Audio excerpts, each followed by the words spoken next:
Welcome, Dr. Desh Deshpande. You are, I guess, from Boston, Massachusetts, currently locked in your house. I'm sure I can see that.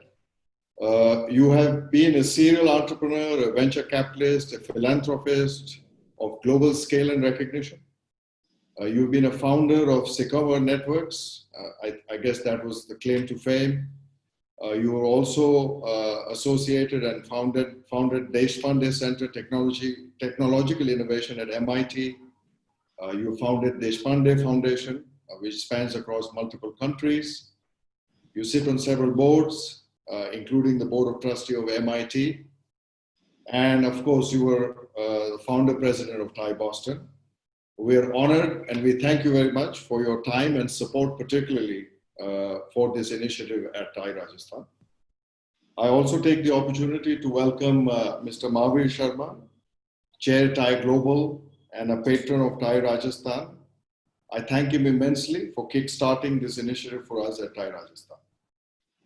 I also thank various TiE chapters for their support for this session, particularly TiE Hubli, TiE Hyderabad, TiE Andhra Pradesh, and TiE Nagpur. We also welcome many presidents and members from across the chapters and a lot of non-members too for this session. And we thank you all. I want to make 2 points before I pass over to Mahavir to begin the session. First, Bank on Basics is our maiden attempt in this domain of impact investing. We've put together a program which we hope to conduct over the next 9 months. And our attempt is to get investors, entrepreneurs, along with policymakers and champions to deliberate and focus on 4 key themes. The first one being effective healthcare and wellness. The second is holistic education and how to make it affordable.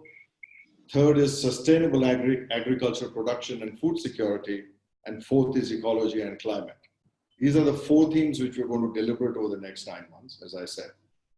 And second, after a gap of many years, we have been able at TiE Rajasthan to spur inter-chapter collaboration, not just within India, but also internationally. So to answer your question, Doctor, we have an audience from 5 countries, 18 chapters of TiE, including Pune, Chennai, Bangalore, Japan, New York, DC, Valley, and many more. All of them are either actively in impact investing or are new to this field. So we have a whole cross-section of population today. And we thank you all for attending. Just some house rules before I pass on to Mahavir. You are all on mute, and I think we will continue to do that. We have a lot of members today. So as the session progresses, I would encourage everyone to sort of type their questions in the chat box. And both Mahavir and I will look at each one of those and try and pick the questions, and we'll pose it to Doctor as we go along. So Mahavir, over to you, and thank you very much. Thank you, Chirag. Congratulations once again to you and the entire board of TiE Rajasthan to having taken this very important initiative on social impact. And I'm glad that this will encourage people across TiE chapters, across TiE members to actually look at this very, very important aspect of investments and harboring for future growth. Thank you, Chirag.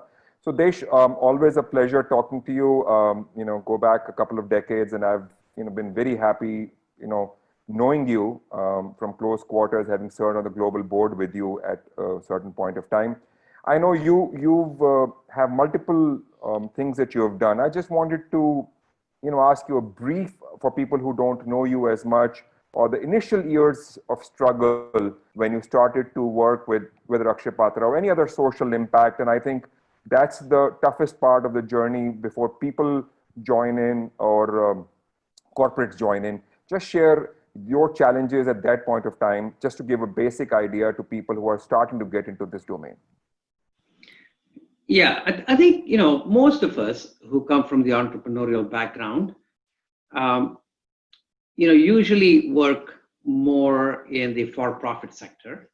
So I also, I graduated from IIT Madras 73, got master's, PhD, and so I left India in 73, and then worked for Motorola, traditionals, entrepreneurship, everything else.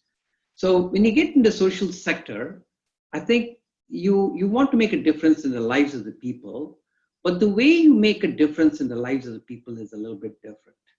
So it took a little bit to get that insight into how do you work with that group of people. So maybe I can give you a framework that we use for the foundation. You know, there are 7 billion people in the world, and out of the 7 billion people, 2 billion people have disposable income, and about 5 billion people don't have disposable income. And so in India, it would roughly be 20%, 80%.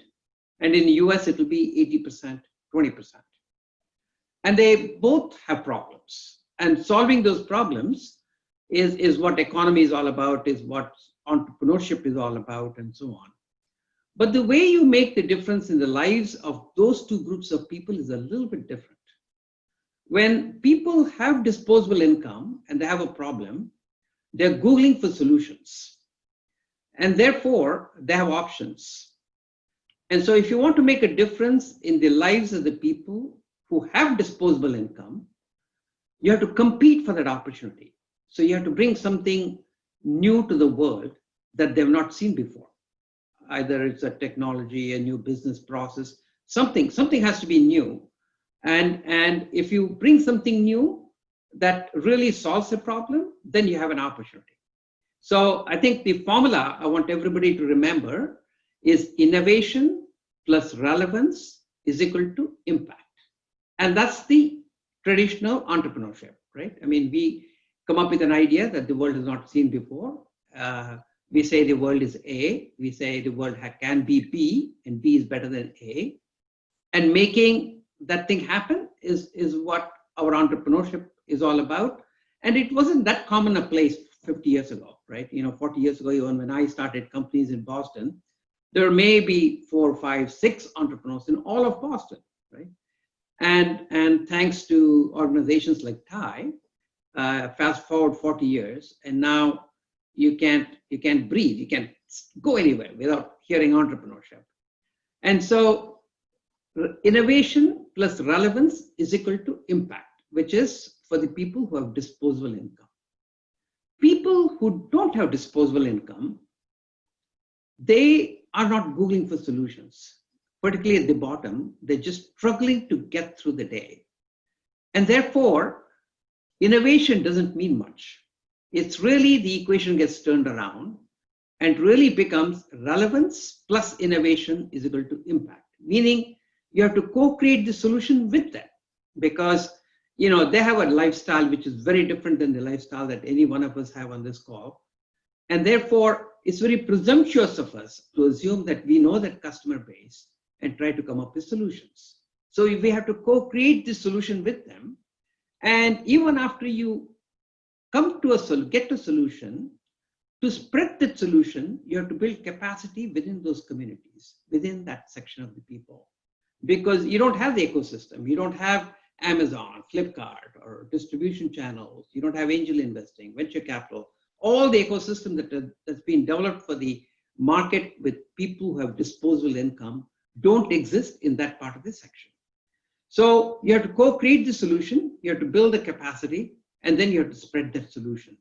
So I think both of them share some common concepts, criteria, but the way you go at them is a little different. So I think those of you, some of you I'm sure are deeply involved in social sector, but those of you who are thinking about social sector, I think should always think about how not to ask the wrong question. The question that we always ask ourselves is that we see a lot of people struggling in the world and we say, what can I give that I have? Some people have money, that's also always useful, but most of the people have ideas, right? They have brains. And so they say, I have this idea, I know a solution to this problem. And so they tend to take solutions to that sector, which is a mistake because then you're leading with an innovation, you're leading with an idea. A lot of the software engineers think that if they did this fantastic app on the phone, it'll solve all the education problems in the world. So I think what you want to do is really understand that understand that customer base, co-create the solution. But then once you find the solution, build capacity within that community. And as they become more and more capable of absorbing innovation, then you throw bigger and bigger ideas at it. Because ultimately, to scale these things, we do have to bring in all the techniques that we use in the 2 billion people economy, the developed economy. We need technology, we need policy, we need financial engineering. And I can give you some examples of that. So our journey started about 15 years ago. I and Jayshree, we had been in US for a long time, and even the center that we set up at MIT, it's still innovation plus relevance. That's the basic concept behind the MIT Center. But then when we wanted to do something in India, we said, let's do relevance plus innovation. And that's what led to the social innovation sandbox in Hubli, which is now scaled into a fairly large program. Is that a good framework, Mahavir? That is very good. Thank you. So what I could gather is, making them partners and capacity building and strengthening the base, and then scaling up is what I could understand is a framework for social impact startups or social impact initiatives. Correct? Yes. Yes. And what are the special challenges of trying to do that? Mm-hmm. I think if you look at so all the initiatives always start by saying the world is A, but it doesn't have to be A, it can be B, and B is better than A. And so let's look at the two different sides, one for profit, one non-profit. In the for-profit side, an entrepreneur gets started with some crazy idea, some idea that says this is something different.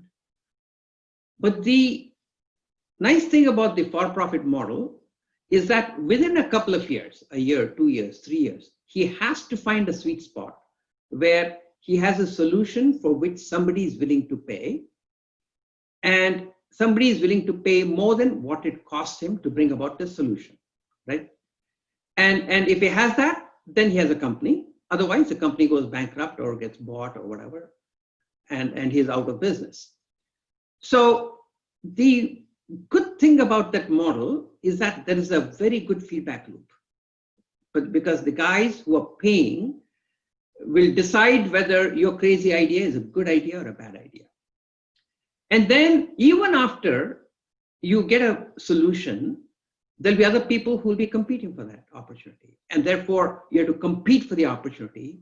And therefore, in the for-profit model, execution is given.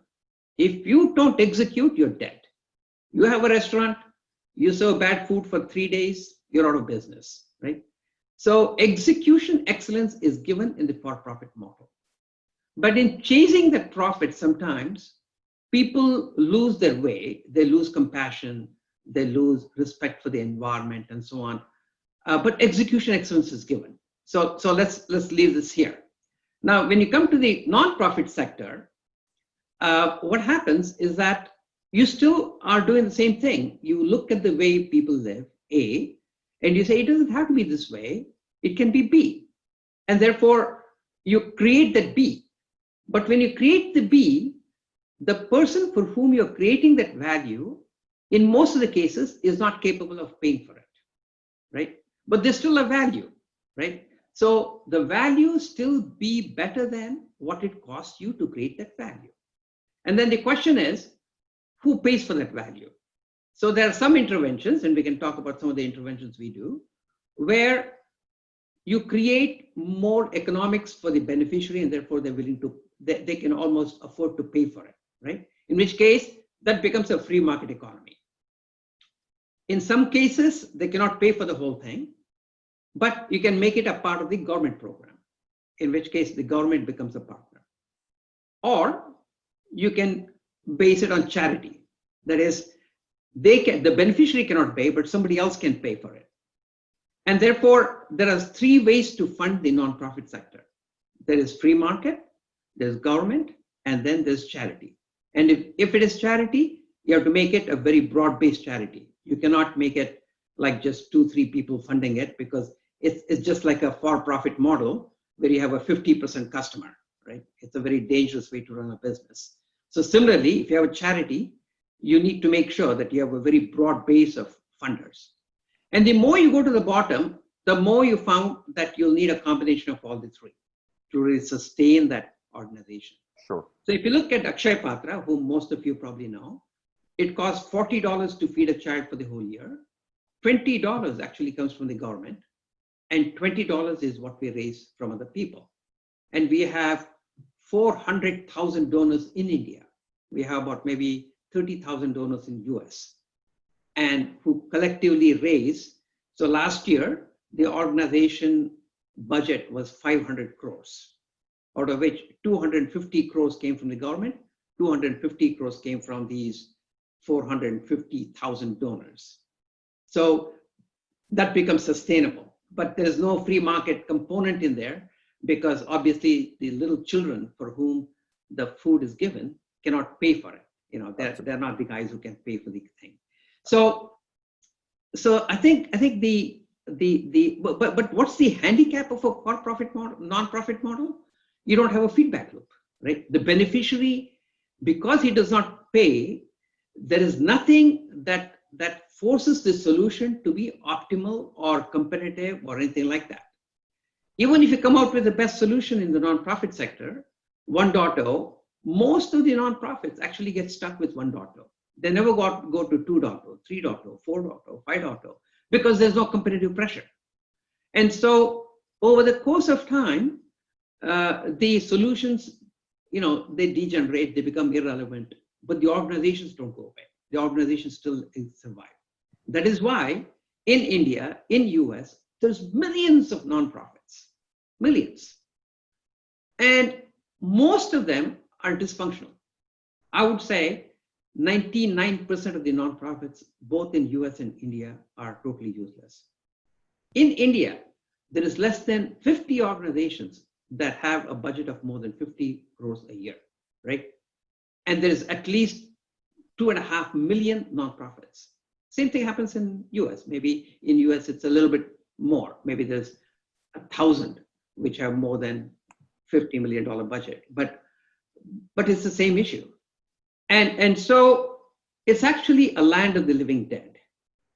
And so one of the things all of us have to do is to make sure that not everybody starts their own nonprofit, create another thing, but find a way to bring our resources together, bring our efforts together, so that we can scale it into something so that we can create a substantial impact. So the bottom line is that we have to bring the execution excellence of the for-profit to the nonprofit sector, and we have to bring the compassion of the nonprofit sector to the for-profit sector. Thank you, Desh. Chirag, your question. Yeah, thank you for that. Great perspective, good start. So leading question from there. So doctor, if you were to look at the for-profit on one side of the scale or the axis and the non-profit on the other, and if I pose this question from the for-profit side, that and if I take away for-profit, which are evil in characteristics, and if I take some of the other for-profit and their intentions or motivations are to do good, then how does one start thinking about impactful ventures? What are the metrics they need to be thinking about? And how can they move along that axis to strike a balance between sort of the good and the compassion, and also the need to create profits to sustain their ventures? How should one really think about this in terms of setting their ventures or their ideas? Yeah. So number one, I don't think we should start with the for-profit are evil, right? I mean, without for-profit, the world will not run. Yeah. You know, most of the GDP, GNP, resources, systems, technology, innovation, all of that comes because of the for-profit sector. Yeah. So we need the for-profit sector. I meant the cigarette companies and the liquor companies. If you take them out, and if yeah. You see, but what happens is, even those, when things are small, when they get started, they do very little damage, right? But the question is, as they get larger and larger, and you start seeing the impact, the bad impact, how do we react? How do we uh, sort of course correct as along? Because every time we start something, we don't know, the side effects of everything we do, it becomes evident only after a long period of time. And so the triple bottom line, which is people, profit, and planet, or ESG, which is environmental, social, and governance. So these frameworks are there to make sure that we don't lose sight of these things. So we want to make sure that the environment is taken care of. For example, what would be a good example? Cutting the forest. For example, Indonesia, Malaysia, there's a lot of palm plantations, which are hugely profitable. You cut a forest, you start planting palm trees, and within a few years, you'll start getting palm oil, and produces a huge amount of profit. And so what happens is people go and just take thousands and thousands of acres of these forests and start doing palm plantations, which looks really good. And then you bring in all your power of Wall Street and everything else, and raise a lot of money. And so, but you're doing a lot of damage, right? And so we can't destroy the planet. We have to make sure that there is inclusiveness and equality within the society. We cannot have two very separate people who have and who have not, because ultimately that'll lead to a very unstable world, and it's just we can't survive that way. And therefore, social good is good. Governance is all about how the organization is run. How do you compensate your people? Are you following no child labor? Are you inclusive in your management? Are you treating your people well, your customers well, your vendors well, and so on? So I think there is a lot of goodness in the for-profit model, particularly when it comes to execution excellence and the processes that we develop, the professionalism and everything else. But to that, if we can add the other dimensions to it, I think that's the right way to go. So we cannot have a good world by either having all compassion and all nonprofit, or all execution excellence and all for-profit. So we definitely need for-profit world having a lot more compassion. That is, the old model was, like you said, cigarette and whatever. You invest, you build companies, you make as much money as you possibly can. And when you get old, you start foundations and you start giving money away, right? But people say that's not a good way to do it. I mean, you don't destroy everything and then you feel good about giving some money to maybe correct some parts of it. So people should start thinking about it at the very young age, and which is what's happening right now. All the young people, both in India and in US, all throughout the world, you can see, they get involved with these issues at a very early age. And therefore, they're not even going to work for companies that don't care for the planet, people, and profits. And so I think attracting talent, building good companies, it's almost becomes a part of this new millennium culture. Right. Okay, great, Desh. So the couple of questions that have popped up from TiE Hyderabad, Vivek and Pradeep. So, there is a very thin line between doing something that impacts the society, which is creating jobs, which has been TiE's philosophy of promoting entrepreneurship for the last 27 years, and giving money for, let's say, cancer research or some research which will save lives. Now, should I, as a young entrepreneur, be investing in a startup that will increase farm income and it is profitable / sustainable? I think sustainability is a very, very critical thing. If you have some reserves built up over the years, it will eventually help the social impact. And there's nothing wrong with making profit on a social impact initiative, which could be agri-tech or health tech or education. So where is the line drawn? What is the priority? What is right or what is not right? Or what is better or what is the road that one should take when we're crossing a thin line on for-profit impact investments and simple donations on research, whether environment or healthcare, that will impact the humanity at a later stage. What is the priority according to you? What is the direction that young minds or young entrepreneurs should be looking at? Yeah.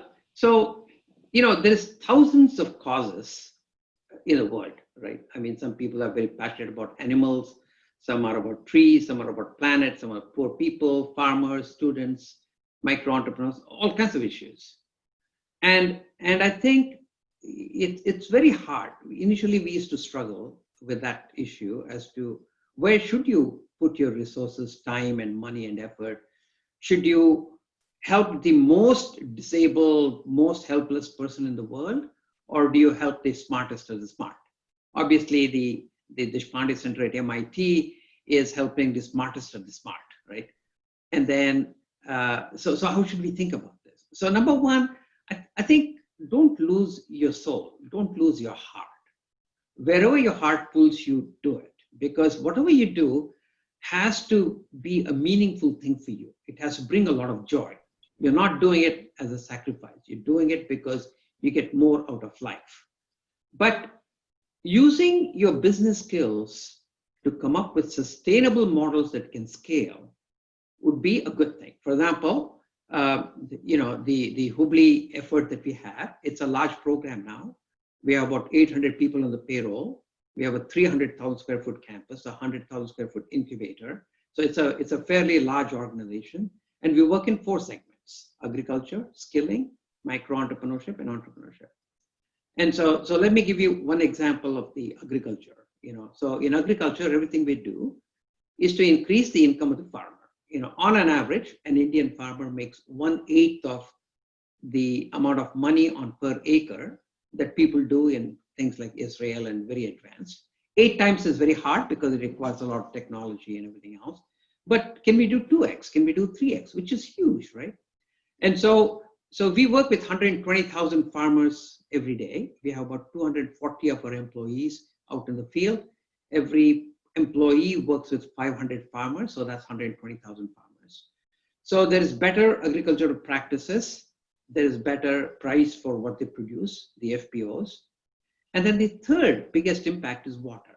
So I'll just give you an example of what I mean by this water. Hubli, Dharwar, the area where we work, is an arid land. It's probably Rajasthan is a lot worse than that, but it is arid. And so Ratan Tata had come to Hubli maybe 7 years ago. And I was talking to him and I said, hey, I think we should explore this farm pond concept, meaning, the rainfall there is not small. I mean, it's 50 to 60 to 70 centimeters a year, which is quite a bit of water. But they don't have any capacity to hang on to that water and use it when they need it.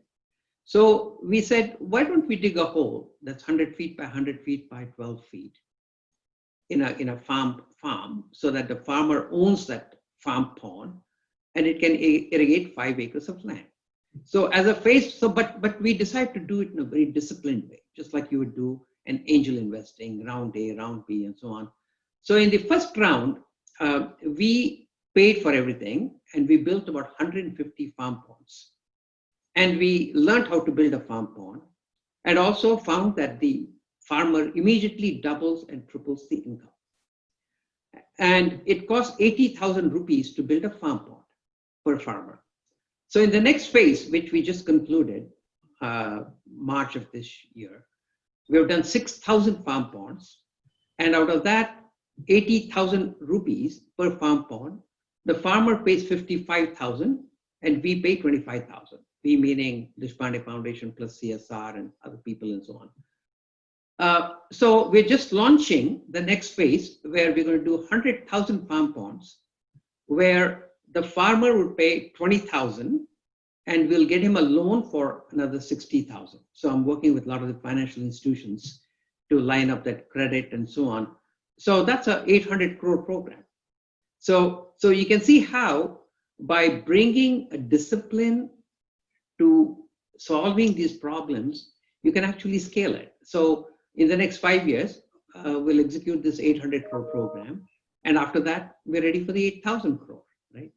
And so you're bringing a lot of the financial engineering, we're bringing a lot of technology to the way we build farm ponds. There's a lot of satellite imagery and so on. And so there's a guy in Silicon Valley who's actually doing a lot of technology to look at every individual farm and create the history of that farm for the last 10 years. Because there's a satellite that goes around India clicking a photograph of every inch of the land every 5 days for the last 10 years. So you can bring technology, you can bring financial engineering, you can bring methodology, you can bring process, you can bring quality. So I think what you want to do is using your skill, you want to engage in those kind of programs where you can actually make a meaningful difference. Because, it's 1.4 billion people. I mean, everything you do is minuscule. Akshay Patra, we do 1.8 million meals a day, but that's 1-2% of the problem in India, right? So if you want to really have a meaningful impact of bringing a solution to 20, 30, 40% of the problem, we really have to start coming together and thinking about these systems. Sure. Chirag. Right. Excellent. On the subject matter of capital, sir, if I were to look at myself as an example for the purpose of this conversation, we've raised money from angels, VCs, private equity.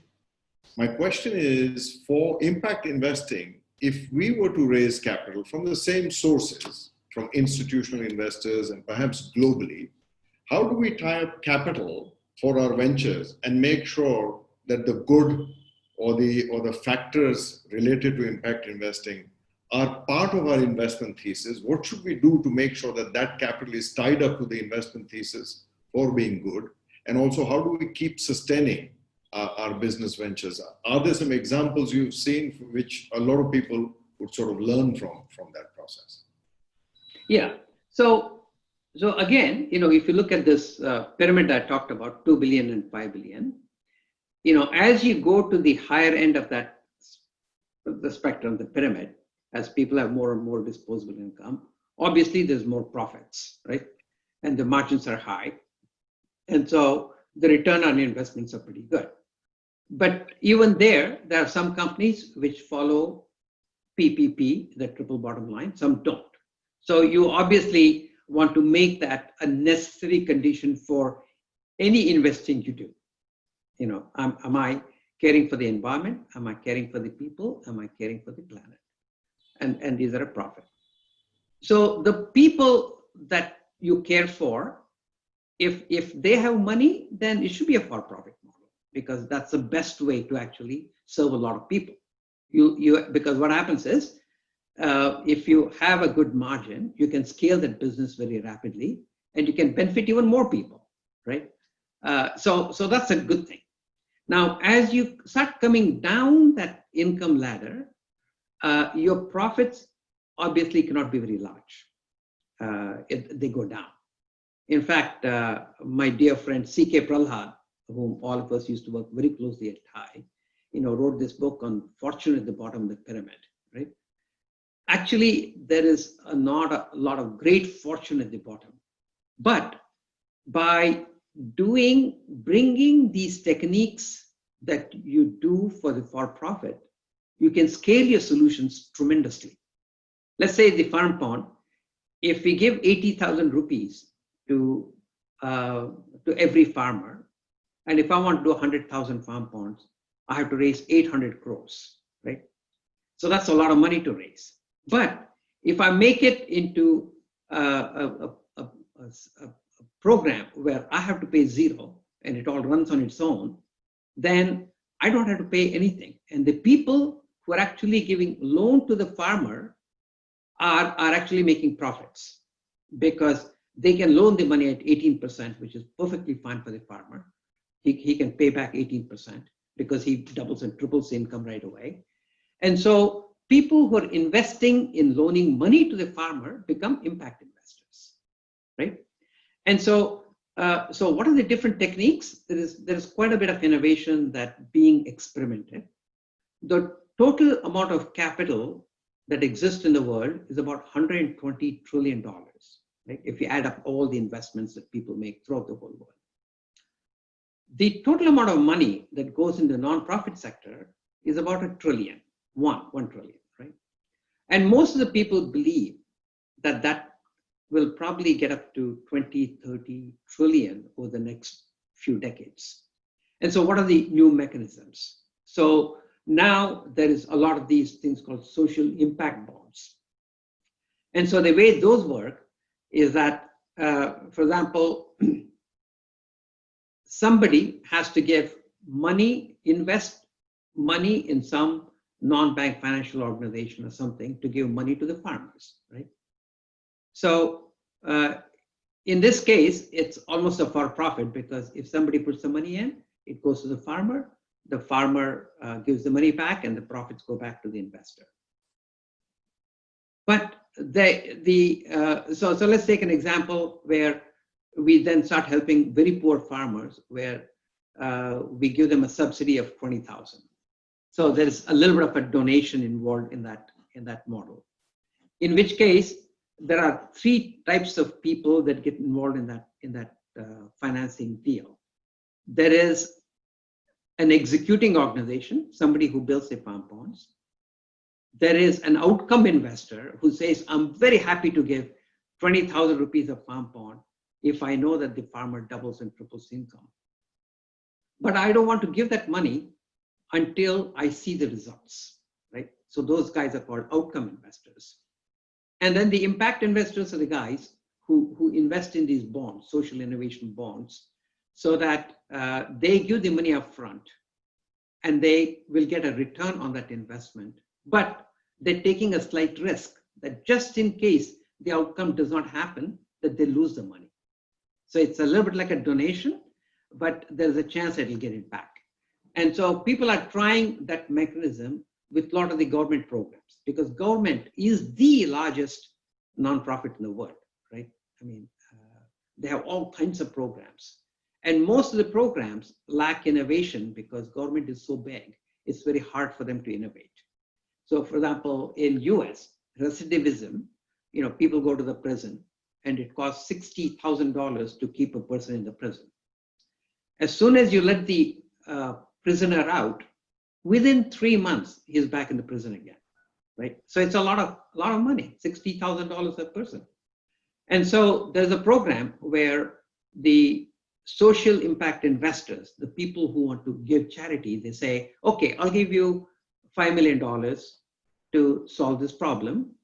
But if the problem is solved, and they give it to somebody who feels very comfortable that they have a solution, that as soon as the prisoner comes out, they bring them in, they train them, they give them a new skill, they get them a job, they make them into an entrepreneur, something, right? So that they're not back in the prison again. And so they give $5 million to the social impact bond. The organization executes the program. And if the prisoners don't go back to the prison, then the government then pays back the investor. Because the government says, hey, instead of spending $100 million, I'm only spending $30 million. And so I'm very happy to give you your $5 million back. So there's a lot of these new mechanisms that are being experimented. And I'm sure people in TiE would be very capable of start engaging in those kind of conversations and mechanisms. Great, thanks. So, you must be a pretty sought after man, people reaching out to you for lots of social impact areas that, they would want you to be part of it, advise them or invest in them. Can you highlight a few futuristic looking social impact startups in any of these sectors that we as entrepreneurs should be looking at, even if you are involved or not? Anything that's going to help save the environment or health sciences or education sector, which you think could be helpful or path-breaking?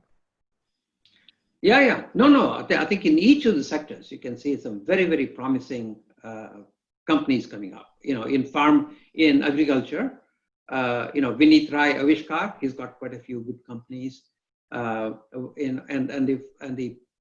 All the startup companies are focusing on access to market. How do you buy directly from the farmers and add a lot more margin to the produce, and so the farmer can get a little bit more. There's quite a few startups in helping them figure out how to do precision farming, so that you test the soil, you test the moisture, and do the right things, and so on. And so I think there's quite a bit in agriculture that seems to be happening. In education, of course, there's going to be a big revolution, and digitization seems to be a very big thing. And what seems to be happening is that this COVID is really accelerating everything. And it would have happened anyway in India over the course of next 5-6 years. But now, because of this COVID, it's going to happen even faster. And so we do a lot of work in villages and so on. But it's amazing how e-commerce on WhatsApp, that's a big thing. We work with a company called Boombox. Boombox has presence in about 300,000 villages in India. They're the Amazon of villages. And so what we're doing is we're training these entrepreneurs. A lot of them are migrant workers who have gone back to villages. And so they can sort of, now it's a little bit like they're the old NRIs, right? I mean, they've been in cities and they are exposed to some more technology and some more new things. And when they come back to the village, now they're bringing a whole bunch of new skills. So they can be the WhatsApp e-commerce guy who can aggregate the demand in a village and then feed it back into Boombox or any other company and so on. In skilling, we're teaching English in villages, but now we're doing it all through WhatsApp and computers and so on. And of course, we have very successful Baiju, a lot of these guys who have been more at the for-profit end. But I think those are good. Skilling, the 300,000 square foot campus that we have, is primarily to bridge people into employability. It's a shame that people in India, in semi-urban and rural areas, they go 15 years of education, 17 years of education, but getting bachelor's and master's seems to be just a way to kick the can and not face the problem, right? I mean, if they go to college, it just postpones the problem for another 2 years. But after doing all that, 90% of them, more than 90% of them don't get jobs. And fortunately, we have a program that we've been doing for the last 10 years now, where in 4 months, we can whip almost anybody into shape and they get a job. And our placement rates are 95%. But if you have to scale it, we need a lot of technology. We need a lot of processes and so on. So I think whether it's education, skilling, micro entrepreneurship is the same thing. It's access to market, access to credit, and so there's lots of, and medicine, of course, healthcare. So there's lots of opportunities, and there is sort of usually I think India, all the entrepreneurs in India, the way it got started, the whole thing from the Infosys days, was using the technical strength of Indians to serve markets outside of India, right? I mean, because people could do it a little bit cheaper, they were just as capable. But now slowly it's transitioning into using those capabilities that people have in India to solve India's problems.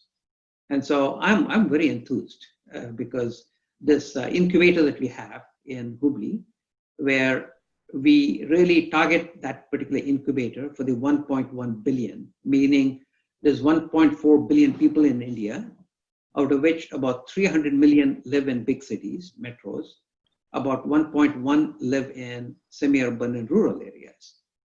And so if you want to solve problems for those 1.1 billion people, it works better if you're closer to the customer. So we have about 80 companies already, and we'll have close to 200 in a couple of years, that are all targeting this 1.1 billion, and they're pretty innovative. They tend to be a little bit more frugal because affordability is less in those markets, but it's very, very exciting to see entrepreneurs come up with solutions for that 1.1 billion part of the population in India.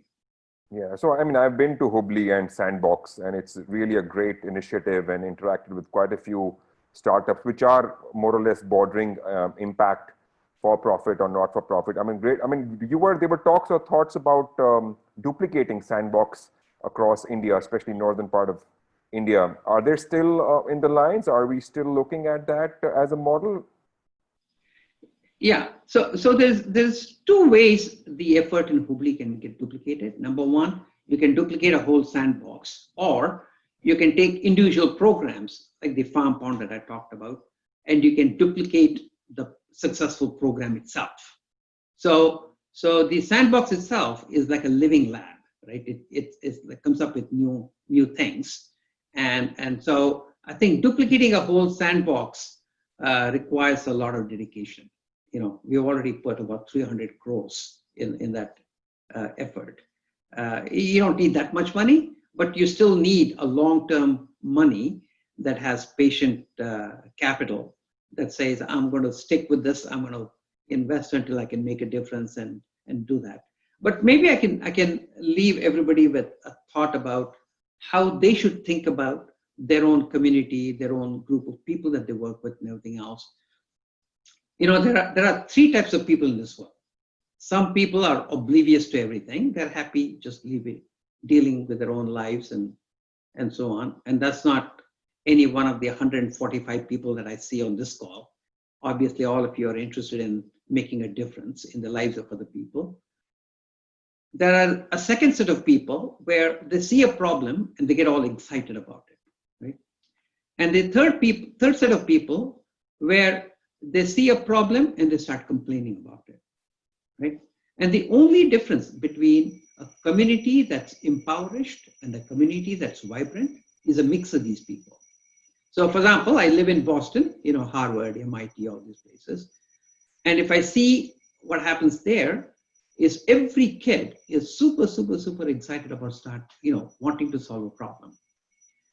In fact, their problem is not having good enough problems to solve. So everybody wants this app, do this app that will save your life, right? So in fact, it's a little bit of the TiE thing, right? I mean, we have to teach everybody how to do these elevator pitches because constantly you're fighting as to why your problem is worth solving.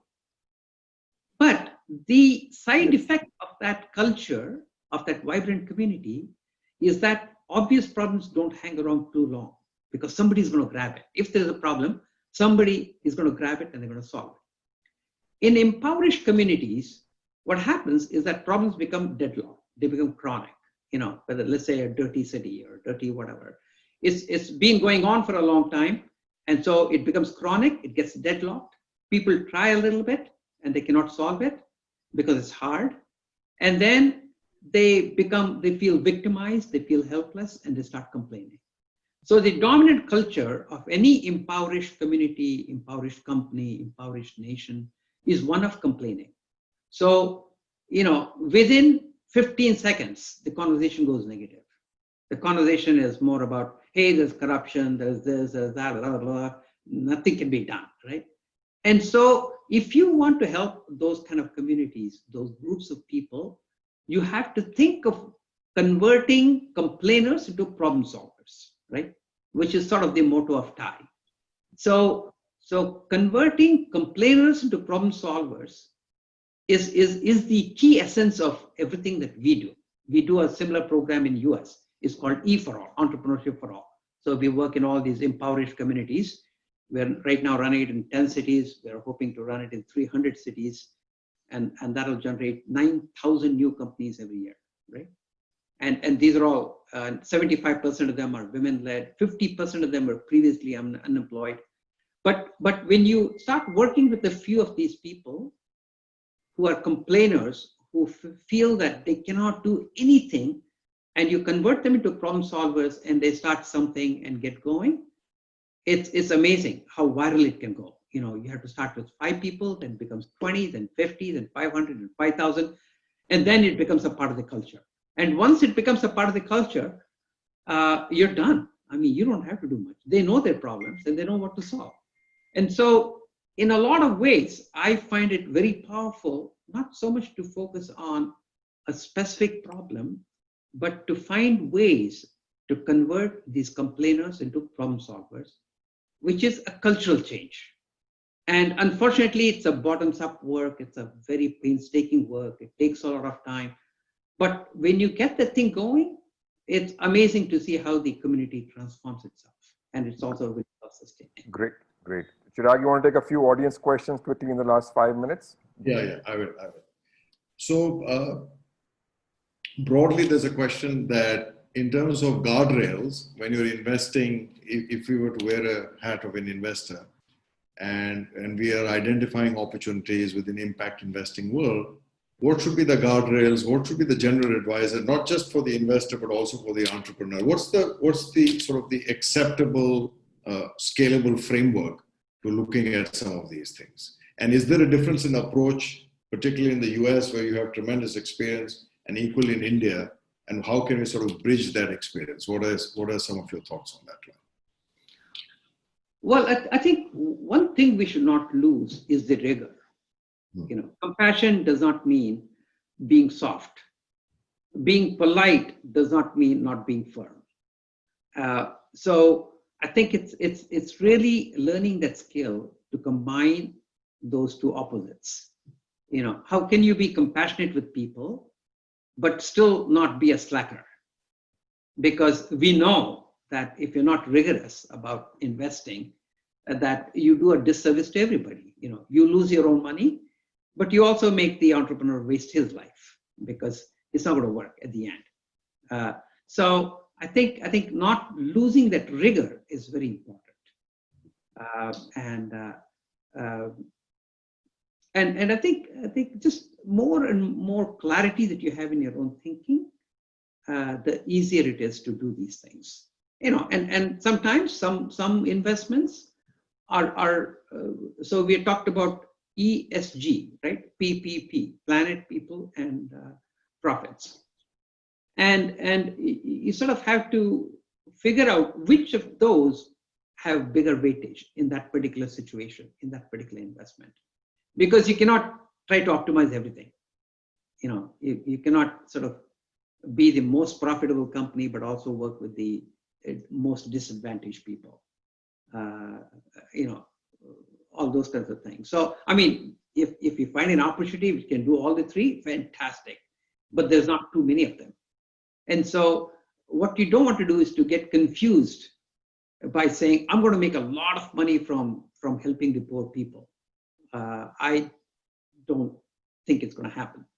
But you can help a lot of people by bringing the rigor of the impact investing and so on, so that instead of helping 10 people, I think helping the poor people usually is a social service, right? I mean, it's the smartest of smart people, when they're in undergrad, they fall in love with that whole concept. They give up everything, they go to a village, live in a village, and they do whatever it takes to help people, which is fantastic. But that is being a social worker.